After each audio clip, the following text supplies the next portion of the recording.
Les livres, Josiane Savigno. Alors en effet, je vais parler de «L'Abolition», qui est un livre qui est sorti en 2000 chez Fayard et qui est maintenant au livre de poche. Vous savez, le long combat de Robert Badinter pour l'abolition de la peine de mort est né d'un échec. En 1972, Roger Bontemps, qu'il défendait, a été condamné à mort, alors que la cour d'assises venait de reconnaître qu'il n'avait tué personne, qu'il n'était que le complice du meurtrier Claude Buffet. À l'époque, on ne pouvait pas faire appel d'un arrêt de cour d'assises. Il ne restait que la grâce présidentielle que Georges Pompidou a refusée. Alors, le 24 novembre 1972, au petit matin, Robert Badinter s'est retrouvé à la prison de la Santé pour voir Roger Bontemps guillotiné.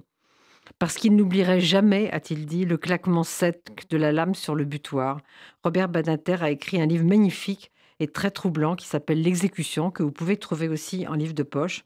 Et puis, il est devenu un militant infatigable pour l'abolition de la peine de mort. Des années après, devenu garde des Sceaux, il a porté la loi sur l'abolition de la peine de mort en 1981. Alors, pourquoi en 2000 publier un nouveau livre euh, que je vous recommande absolument, hein. C'est 300 pages, c'est magnifique, qui s'appelle «L'Abolition»? Eh bien justement, parce qu'en sortant d'un de ses séminaires à Paris 1, puisqu'il était enseignant aussi, des étudiants lui ont dit: «Ah bah, nous avions 5 ans quand vous avez fait voter l'abolition, alors pour nous, ça va de soi».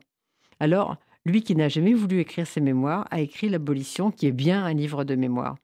Dans ce livre de 300 pages, comme je disais, Robert Badinter reprend tout son combat depuis l'exécution. Les condamnés à mort des années 1970, puis le procès de Patrick Henry en 1977 qu'il défend et a empêché qu'il soit condamné à mort. Et puis, à ce moment-là, tous les magistrats de la Cour de cassation, ou presque, était abolitionniste. Alors il cassait les arrêts de peine de mort et les accusés étaient rejugés et Robert Badinter acceptait d'être le nouvel avocat de ces meurtriers. À chaque fois, il n'était plus condamné à mort, mais c'était très violent.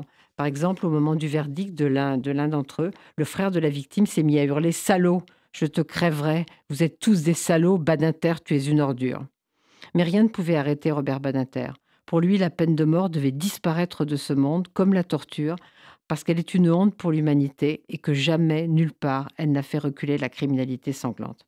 Donc, devenu garde des Sceaux, il est montré à la tribune de l'Assemblée nationale pour demander l'abolition.